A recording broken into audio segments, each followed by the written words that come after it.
Si vous étiez scénariste et que vous deviez écrire l'histoire de votre parti, les Républicains, ça serait une comédie ou une tragédie? Une tragicomédie, ça arrive aussi, ce sera un truc un peu loufoque.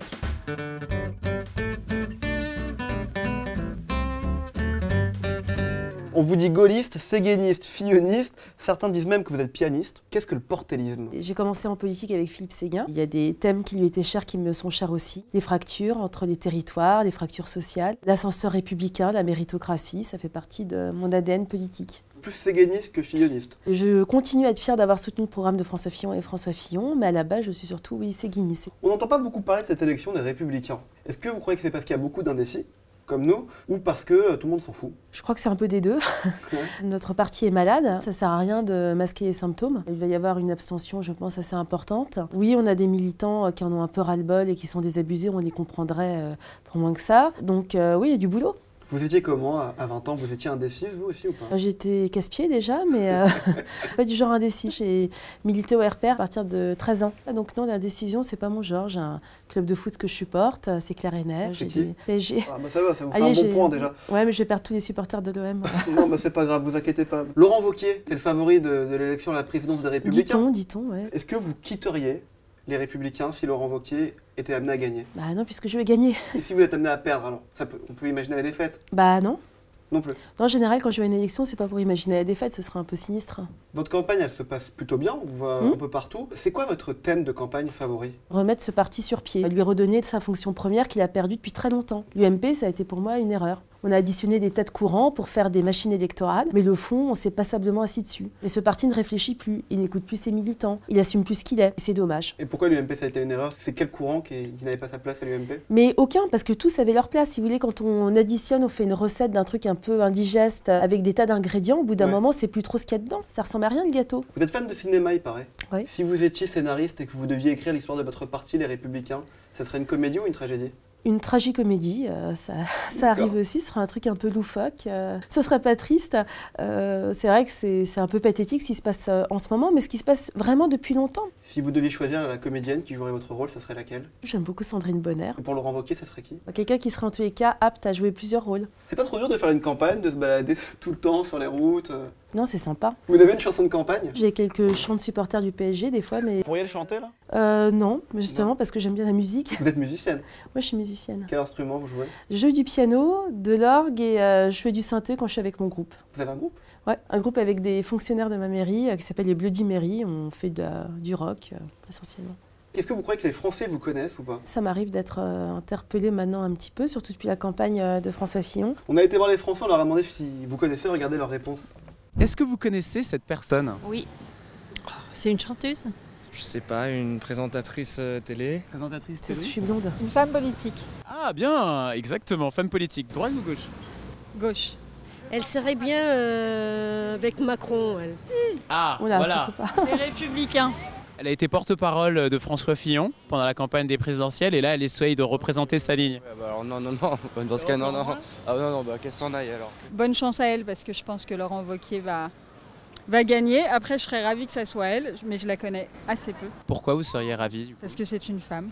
Je sais pas si elle a ses chances, ça serait peut-être pas mal parce que Wauquiez c'est quand même une catastrophe, mais voilà. Quand on dit que vous avez été porte-parole de François Fillon, tout le monde dit bah on veut plus. Au contraire, même des personnes qui n'avaient pas choisi Fillon à la primaire disent on apprécie chez vous d'avoir été loyal, d'avoir été jusqu'au bout, d'avoir pris les coups, parce que c'est à ça aussi qu'on reconnaît un chef. Vous pouvez être la première femme présidente du parti Les Républicains. C'est quand même énorme. Ce qui serait énorme, c'est le boulot qu'il y a à faire. C'est un parti qui est super rétrograde, pas du tout démocratique et qui fonctionne de manière hyper vieillotte. Et vous voulez quand même y aller? Bah justement, c'est pour ça que j'ai envie d'y aller, sinon ce sera ennuyeux. Vous avez demandé récemment la mise en œuvre d'un dispositif permettant d'institutionnaliser, de judiciariser les démarches spontanées, c'est difficile à dire pour moi, initiées par les femmes avec le hashtag Balance ton porc. C'est vrai qu'on a un problème en France. La parole des femmes n'est pas respectée. C'est très difficile d'aller porter plainte pour un viol. Balance ton porc, est-ce que c'est important, mais est-ce qu'on n'en a pas trop fait, on n'a pas été trop loin? Souvent, on va trop loin quand on dénonce quelque chose qui n'était pas dénoncé avant. Au départ, c'est salutaire, après, il y a des dérives. C'est justement pour ça que j'ai fait cette proposition. Je crois assez dangereux que on se déferle comme ça sur Twitter, sur Facebook, sur les réseaux sociaux. Souvent, les gens sont planqués derrière leur écran et sont assez violents. Je pense qu'au contraire, si c'était fait sur une plateforme institutionnalisée, contrôlée, c'est un bon intermédiaire. On va passer à la question typique. On a une question chaque semaine. Madame Portelli, votre père, le sénateur Hugues Portelli, est élu à droite depuis plus de 21 ans. Pensez-vous que vous seriez en capacité d'être candidate si vous n'étiez pas sa fille? J'ai voulu me présenter aux élections municipales. J'aurais pu rester dans le secteur de mon père, il est maire d'Hermont. Ça aurait été très confortable et j'aurais profité de la notoriété du paternel. Non, je suis allée dans la 3e circonscription, à Taverny justement, parce qu'on m'avait dit que c'était foutu, que c'était perdu d'avance. Ils ont tous éclaté de rire quand je me suis présentée dans mon parti, en disant que c'était une candidature de témoignage.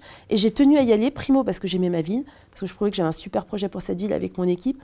Justement, on n'irait pas me dire que j'avais été aidée par mon père, parce que c'était une ville qu'on disait perdue d'avance. Vous avez travaillé avec votre père ou pas à un moment Oui, donné? j'ai travaillé avec mon père. J'ai été collaboratrice parlementaire de l'Assemblée nationale, avec le premier questeur de l'époque qui s'appelait Henri Cuc, qui était une figure du gaullisme et qui d'ailleurs n'aimait pas du tout les centristes. Il avait failli pas me recruter parce que j'étais fille de mon père, justement. Je vous demande ça parce que les emplois familiaux, ça se fait partout. En politique, on n'en a pas fait quand même un peu trop. Je trouve que c'est très hypocrite parce que si vous employez votre maîtresse ou votre copain, ça se verra pas. Et en plus, ce que j'ai mal vécu dans ce moment-là, c'est que ça jetait l'opprobre sur un boulot que je faisais vraiment, je vous dis, qui était mon boulot bien avant que mon père soit parlementaire. Vous avez déclaré quand même que les collaborateurs parlementaires étaient là pour tricoter des pulls? Non, j'ai pas dit ça. C'est une phrase qui a été extraite de son contexte et d'ailleurs déformée et avec beaucoup de violence parce qu'à l'époque, on essayait d'atteindre François Fillon à travers ses représentants. C'était un débat où à un moment, j'étais face à Jean-Michel Apathy et j'ai dit que, hélas, il y avait des assistants parlementaires qui pouvaient être payés toute la journée à faire du tricot. Non pas parce qu'ils le souhaitaient, mais parce que le statut était extrêmement faible.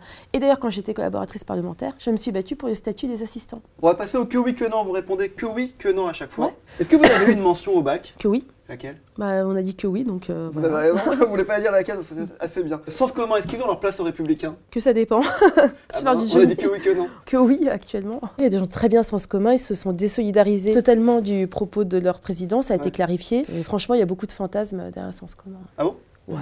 Pendant la campagne de François Fillon, honnêtement, je les ai jamais vus. Est-ce que vous arriveriez à me donner le nom de 3 secrétaires d'État au gouvernement actuellement? Que peut-être.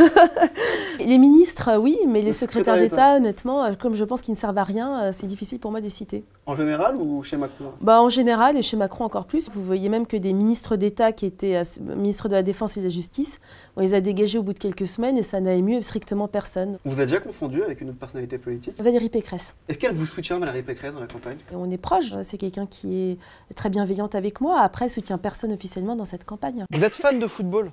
Vous l'avez dit tout à l'heure. Vous allez souvent au parc? Surtout avant quand même, quand j'avais un emploi du temps plus light. Alors, on va avoir des photos d'invités. Je ne les connais pas, je ne les ai pas vus. Est-ce que vous pourriez aller voir un match de football avec Nicolas Sarkozy? Que oui. Est-ce que tu as le PSG aussi? Surtout qu'il s'y connaît, donc ce serait moins chiant. Est-ce que vous pourriez aller voir un match de football avec Karim Benzema? Que non. Il faut le prendre dans l'équipe de France? S'il a un comportement respectueux d'esprit d'équipe, que oui. Rihanna? Oh, que non, non. Vous n'avez pas Rihanna? Je la trouve cruche. Et le dernier, avec Alain Juppé? J'ai peur que ce soit ennuyeux, mais bon, que oui. Vous étiez d'accord pour virer Édouard Philippe et les constructifs? Que oui, la première d'ailleurs. Je m'égosillais seule dans le désert et j'étais comme Soran, je ne voyais rien venir. Vous avez pleuré quand François Fillon a perdu? Que non, j'ai pleuré avant. Avant? En février, ouais. Au moment des affaires? Ouais, parce que c'était un climat très violent, très dur. Florence Portelli, on a posé la question à Maëlle de Calan, Laurent Wauquiez a répondu. Est-ce que vous regardez YouPorn? Que oui, que non? que non, mais oui, je crois que Wauquiez avait dit oui. Et je pose pas non plus dans Paris Match avec ma famille. Ah, vous pourriez jamais le faire, ça? En tout cas, je suis cohérente. Vous trouvez pas qu'il se planque un peu, Laurent Wauquiez, en ce moment? Que oui. On le voit sur aucun plateau. Que c'est triste. C'est bizarre votre idée. Vous avez bien maîtrisé le que oui, que non, que c'est triste. Moi, j'ai vraiment l'impression d'être Johnny Hallyday, là. C'est d'être la marionnette au guignol. Florence Portelli, pour terminer ce que oui, que non, est-ce qu'un jour, vous pourriez travailler avec notre président de la République, Emmanuel Macron? Ah, que non. Non? Non, ah non. Déjà, je n'ai pas d'outrecuidance de croire qu'il m'appellerait. Je trouve que c'est quelqu'un qui méprise les gens. Les propos qu'il a tenus sur les alcooliques, sur les femmes africaines. J'aime pas ce qui est stigmatisant et humiliant pour une partie de l'humanité. J'aime pas ça. On va terminer avec la question qui tue. Je vais me permettre de vous tutoyer. Je peux t'appeler Florence? Tu peux. Tu as le même âge qu'Emmanuel Macron. Tu crois que tu auras quel âge, toi, quand tu seras présidente de la République? Écoute, dans une vie future et parallèle, peut-être, je sais pas, 20 ans, 25 ans. Tu veux pas te présenter? Tu veux pas être présidente? Pas du tout. J'ai envie d'avoir une vie normale, avec mes potes, en faisant de la musique, avec ma famille, et pour moi, c'est incompatible. Tu crois qu'on peut faire de la politique sans avoir d'ambition? Si, moi j'ai une ambition pour ma commune, une ambition pour ma région, une ambition pour mon pays et mon parti, mais ça passe pas forcément par le fait d'être président de la République. En plus, je me demande sincèrement aujourd'hui à quoi ça sert, parce qu'il y a tellement de lobbies, tellement de contraintes au niveau mondial et européen, que je ne sais plus trop à quoi ça sert. Mais bon. Florence, tu crois que ton mari va voter pour toi à cette élection? Il n'est pas membre. Ouais, mais justement, c'est pas que je te demande ça, peut-être qu'il peut prendre sa carte pour t'aider. Il la prendra peut-être si je suis élue, mais je pense pas. Mais c'est bien. Moi, je suis Pourquoi c'est fière bien qu'il n'ait pas les mêmes idées que moi. Il est plutôt de gauche? Bah, il est plutôt ce qu'il veut, ça le regarde, mais en tous les cas, il me supporte et il me soutient à fond, et c'est ça qui compte, et je l'en remercie. Tu tutoies Laurent Wauquiez? Oui. Vous vous êtes parlé depuis le début de la campagne avec Laurent? On s'est parlé une fois, je crois, sur toute ma vie en bon juillet. Ouais. Sur toute ta vie, vous vous tutoyez Bah pour oui, une fois. bah, voilà, bonjour, au revoir, sinon, en bureau politique, mais oui, oui. Tu penses que tu vas gagner cette élection? Ton résultat, tu crois que tu vas faire combien au premier tour? Moi, du moment que je gagne, peu importe le score. Pour terminer l'interview, Madame Portelli, on demande toujours à nos invités de faire un selfie avec un Polaroid. Waouh. Ouais, je sais. Vous Sur appuyez les juste photos, là sur le mais, bouton. Ah, donc on se revoit. Bah oui, ça y est. Voilà, encore quelqu'un qui parle quand tient même à la pas, qui future. tient pas jusqu'au bout. Ah, je peux vous tutoyer si vous voulez. J'ai fermé les yeux, je crois. Vous croyez que vous allez avoir beaucoup de pouces en l'air, beaucoup de pouces bleus là, sur cette interview? J'en sais rien. Peut-être demander aux gens d'en mettre. Non, non, c'est comme les gens qui sont allés se prosterner pour demander des parrainages. Je ne m'en dis pas d'affection parce que sinon elle serait fausse. Ouais, moi je demande de l'affection, mettez des pouces en l'air, voilà. Merci beaucoup Florence Merci. Portelli, merci à vous, bon courage. Merci.